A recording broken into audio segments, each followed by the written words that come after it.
Hey Waffle Gang, I do hope you're well. My name is Mark and today we're checking out some more relationship stories, and if you do love a Reddit story, why not consider hitting that like, subscribe, maybe that notification bell too. Let's crack on with today's first story, which comes from a deleted user who says, my mother 49 female, left me 22 male, my brother 27 male, and my father 37 male 15 years ago. A few days ago, she called saying she wants to talk to me. I'm using a throwaway for this because my brother is an avid Redditor and he knows my main account. I'll explain in a moment why this matters. This may be a bit long, so bear with me because I really need some insight and some help. It all happened 15 years ago. My mother never gave the indication that she was unhappy in her marriage to my father. While they did have some differences and were fighting, but not on a regular basis, they appeared to be happy with each other. Then my father found out she was cheating on him, and after he confronted her, she served him the news that she was leaving him to go and live with the guy she cheated with. My father was absolutely destroyed by this. If before he was a happy and funny caring guy, he turned into a sad and pathetic version of himself. He constantly broke down in tears, stopped speaking to me or my brother. He was drowning his sorrows in alcohol. He stopped going to work and he was fired in the process, and he lost contact with all his friends and relatives.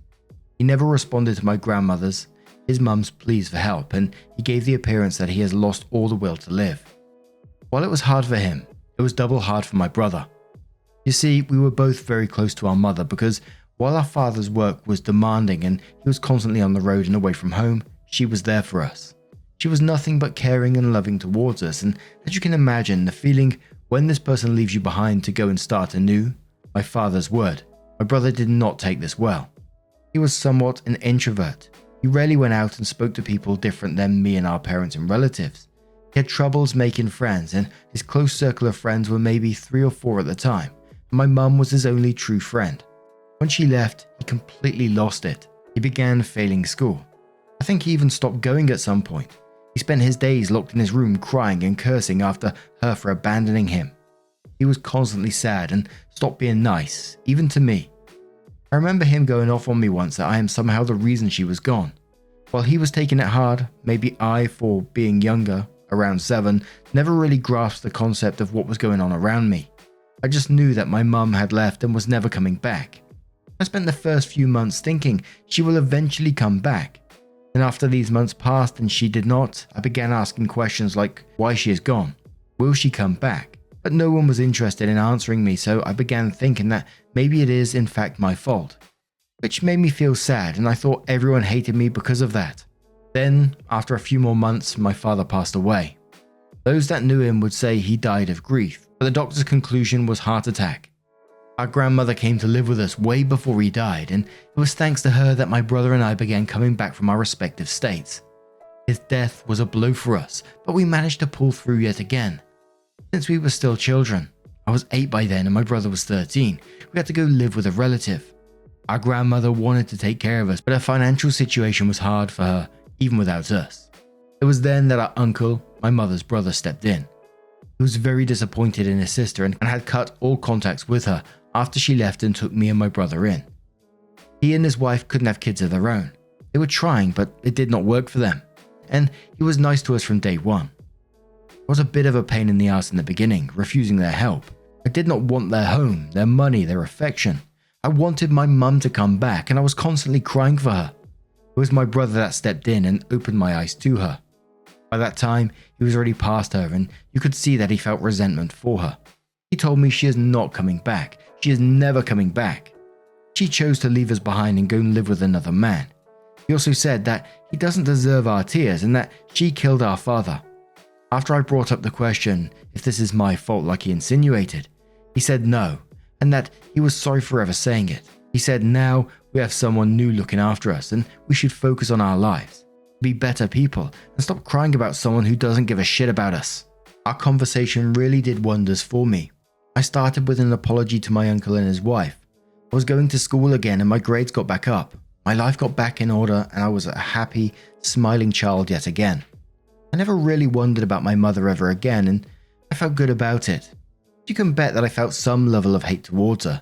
I blamed her for the destruction of my father's life and ours, and I genuinely never wanted to hear from her ever again. Fast forward to my graduation. There are a lot of people there.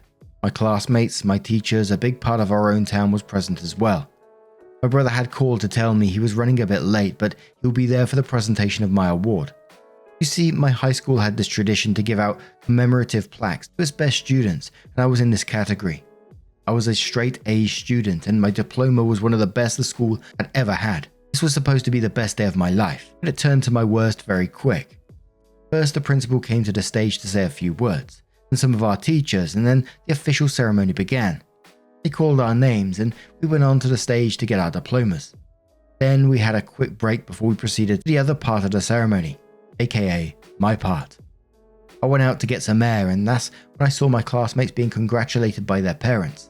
There was hugging, pictures, smiles, how proud their parents were of them, and all that. I've never felt more alone than that moment. I had nobody to congratulate me, nobody to hug me, nobody to be proud of me. I knew my brother would be there, but it wasn't the same. And right there was the first time I ever broke down since I was 8. I crouched down against the wall next to me and started crying uncontrollably. I was bawling my eyes out. Some of my friends saw me and rushed to me to see what was going on. They helped me up and asked what's wrong. I tried explaining, and then I saw her. She was there. My mum was there. At the far end of the schoolyard, I immediately rushed to her while I was uncertain if I should scream in her face that I hate her, that she is the reason why I'm miserable on the day I'm supposed to be proud of my accomplishments, or if I just want to hug her and never let go. I never came to making this decision because my brother caught me halfway and told me to get back. I was numb to him, and I continued struggling to make my way to her.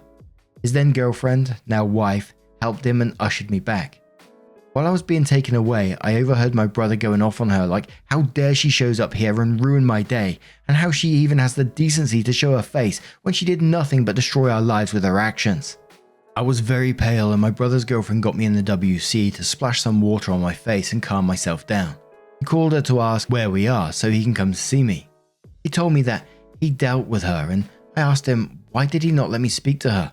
He just retorted that she lost that privilege years ago. I snapped back at him that I'm 18 and not 8, and he should stop making decisions for me. I wanted to talk to her, and he took this opportunity away from me.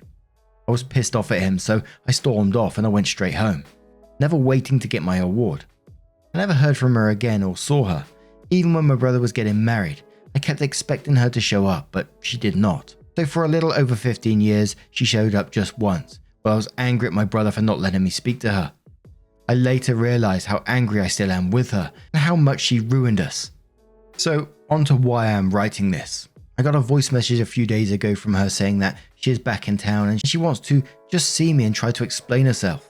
That she knows she fucked up big time and lost her sons and husband, and that she will never be able to make it up for anything she did. But all she wants from me is to give her 30 minutes to just talk to me, and after that, she will leave me alone. On one side, guys, I'm still hurt by what she did. Like I said, I was very close to my mother, and then one day she just leaves and I am left with nothing but guilt and pain. She completely destroyed my father's and my brother's lives. And like I said, thank God for our grandmother who practically saved us. Albeit my father died some months later. We're in pain, but we moved on.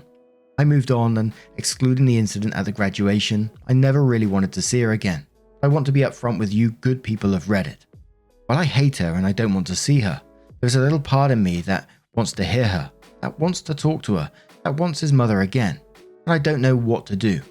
On one side, I don't want to jeopardize my relationship with my brother because I know he feels nothing but resentment for her, and I don't know how he will react upon finding out I was spending time with her. And on the other is this little part of me, talking me into seeing her and listening to her. Should I ignore her, or should I meet with her? Anyone that has been in my position is very welcome to shed some insight on the situation because I don't know what to do.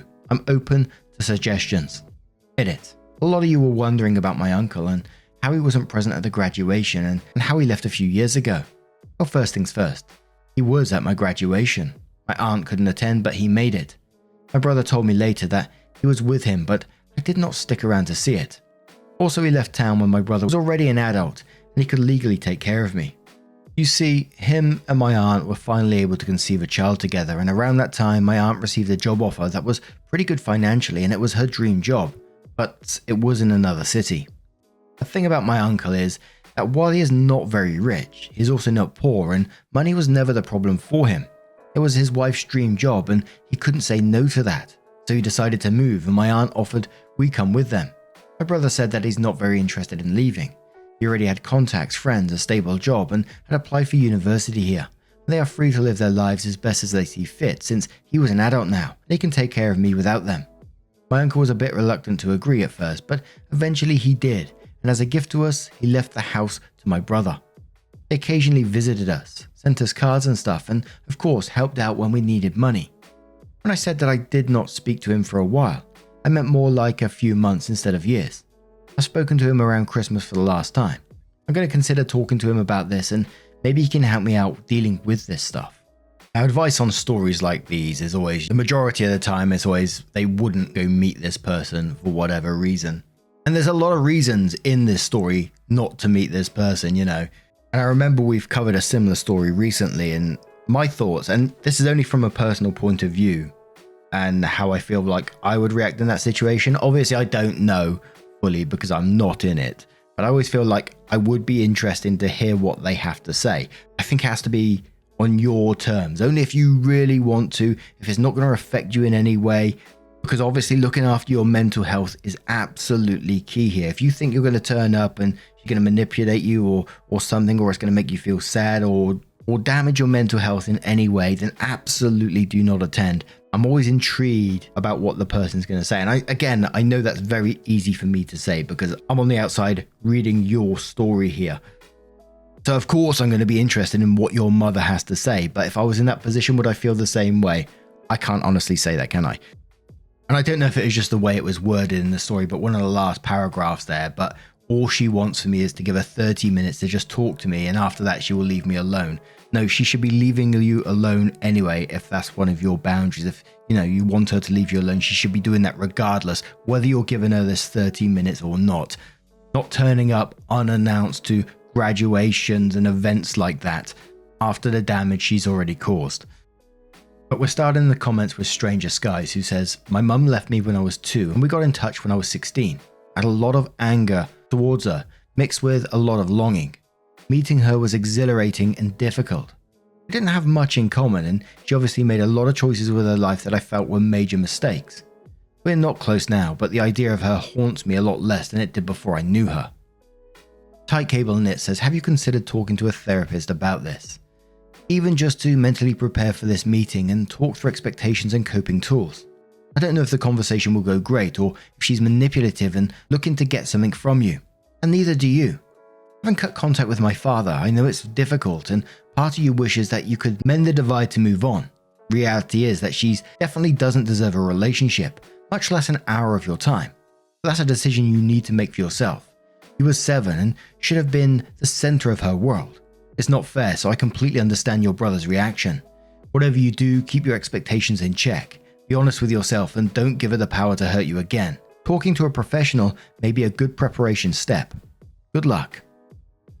OP responded to that and says therapist is not a problem. I can schedule a meeting with one since I know someone. I can certainly use his help and I don't know what she'd want from me other than just talking to me.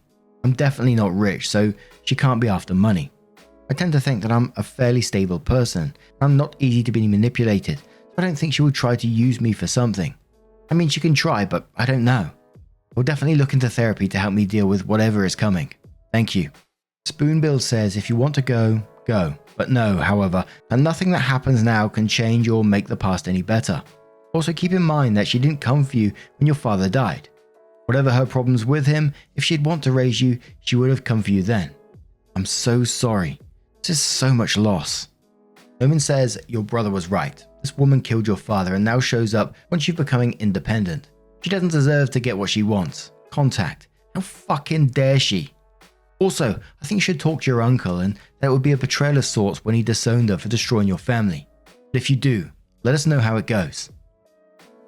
One more comment from 4Depth who says, not a single person here can tell you what to do. Although some of the advice here is spot on. Yeah, you have some residual issues from your childhood that might help to discuss in therapy. And yes, if you talk to your mum, your brother isn't a part of that decision. Which isn't to say he should be excluded from your choice, but he needs to understand you make your own choice. As you may need closure to really move on. So the choice is something you need to figure out. Also, your aunt and uncle weren't at graduation as your parental figures. Sounds like your uncle would be the person to talk to here. He cut off his own sister and raised you two. Sounds like a really decent guy. Talk to him and see what he thinks. If you do meet up, maybe bring him with you for support. Maybe he waits nearby, or maybe he sits quietly by. If you can handle that request, as he may have unresolved things with her too. My gut is you want to talk to her. My only counsel is to think about what you hope to gain by talking to her. I would think it's to hear what she has to say, to reconfirm that she's just some stranger to you, a stranger that abandoned her family. Just remember, you have an established family. You and your brother survived after all. So OP did come in to update the post, and they said this is a rather long update for which I am sorry. I know this is maybe not the one you've expected, but I wanted to let you know what's been going on recently. I'd like to thank everyone that offered me advice. Some have PM'd me and others have said that what they have felt in the comments. It doesn't matter, you've helped me see some stuff and gave me some solid points on which to work on. Also, I don't think I've mentioned it in the first post, but English is not my native language, and you have to excuse any grammatical or punctual error you may or have encountered so far in these two posts. So, what has been going on recently? First, I've been visiting a therapist for some days now, and it's going well. According to him, I still have a lot to work on because it's not easy to cover up 15 years of issues I felt with my mum in the span of a few days. Also, as some of you have suggested, I did have troubles with previous relationships with women because of the abandonment issues I suffered from. I've recently read a story on here about a guy who was abused by his girlfriend. He was getting violent with him, and according to him, her abandonment issues may have contributed to her state, which scared the living shit out of me. I did not wish to be abusive to anyone, let alone a loved one, and I decided that working on this would be the most important. Secondly, I've also took your advice and decided to call my uncle and ask him about my mum's past. Like if there was anything I didn't know about her, what was she like growing up, what was their family, etc. What took me by surprise was that my uncle and my mum were in contact for the last couple of months. They'd spoken to each other a few times, and naturally their conversation reached to a point where he asked her why she did what she did, abandoning her family and her young children when their father died, and why did she sign them off to him. And she explained in full details what had transpired back then, and why she never contacted any of us. I asked him to tell me, but he said it would be best to hear it if I hear it from her, if I of course want to. I asked him what had changed and why he had talked to her. My uncle explained to me now that he was tired of hating on my mother. He'd been doing it for the past 15 years, and in his own words, it was waiting on him. He and my mother shared a very close bond while growing up, and he was very protective of her. But as everyone else around them back then, he began resenting her for leaving everything behind for a fling. He also said that he wanted to know if there is a substantial proof that he should continue to hate my mum for what she did. Like if there was any particular reason why she just cut contact with anyone and leave her family behind because of what had happened back then. It was completely out of the blue for everyone. I've mentioned it in the first post that my parents had a pretty good marriage and everyone was happy for them, but it made zero sense to my uncle and everyone back then why it went down like this. I asked him how he felt about her now, and he said conflicted. But let me give you a quick recap of what he said about her past. Like I've mentioned in the comments in the previous post, my mum's dad died when she was young and it didn't do well for her. My uncle said while their father treated them all well, she was his favourite child and he was very fond of him as well. Mother was not a mother of the year type of parent, but she tried her best at first to be there for them. Eventually it did not end well for her. My grandmother had issues with alcohol abuse and prescription drugs, which explains why I only met her once during my childhood. My mum's childhood was a bit messed up. I don't know how to put this without sounding weird, but my mum has always been a very beautiful woman, and she was well loved by their community. I mean where they grew up. But my uncle said that this brought a lot of problems for her. She was bullied a lot because no one liked a pretty and popular girl in school. Her father's death added more problems for her. She had to switch to 2 different high schools before moving out of town. This has brought up a lot of insecurities in her, and she became more and more closed out of the world. Until she met my father and things progressed between them. They both come from similar backgrounds. Single parents, trouble in high school and growing up in general. Both lost their fathers, whom they loved very much. Before I hung up on him, my uncle told me that I have every right to never speak to my mother again, and neither he or she are forcing me or my brother into this. But he in his honest opinion thinks that I should at least meet with her. He said that she seemed honest in her intentions to meet and talk to us, and while she doesn't expect forgiveness out of me, my brother, my uncle, or anyone else for that matter, she just wants to see us. Last, and I'm going to keep this very short because this post has dragged on for too long, I I spoke with my brother. I did not want to keep him in the dark, so I explained that she had contacted me and I may consider meeting with her. He told me that he was thinking of her as well, and now that he is on his way to become a father, her name came up even more. He also said that while he may not want to meet or talk to her, I am free to do what I like. He continued that I'm 22 and I'm old enough to make decisions for myself, and that I've been able to do it for a very long time now. He finished with saying that if I want to pursue any relationship with her, he is fine with it. I also told him that I'm going into therapy to work out my problems. I'm glad if he joined me because we both have unresolved issues with our mother, and this could lead to troubles in our future. He said that I'd think about it, but he's open to the idea. So in closing, I think you need to know I've decided to meet with my mother and see what she has to say. But not now. I still have to prepare myself mentally for this meeting. And there was some stuff about the ages OP wanted to clear up, and they left a comment that said, my mother is 49 today, she was 34 when she left, and my father was 37 when that happened. He died a year later, so that's why I placed his age at 37, because that is how old he was when it happened. My mother gave birth to my brother at 22, and my father was 25 at that time, and later she gave birth to me at 27 and my father was 30. And that seemed to be the very end of the post. So I was searching around Google and stuff like that, and because it's a deleted user, it's really difficult to find. But now I turn this one to you guys. What do you guys make of this situation? How would you have dealt with that if you was OP? Would you have attended that meeting with the mum or not? Do you think there's ever a chance that she deserves that? Let us know your thoughts. And just a huge thank you from the bottom of my heart for getting involved in today's stories. Your love, your support, your time always means the absolute world to me. So thank you so much. And hopefully I will see you in the next one. Take care and much love.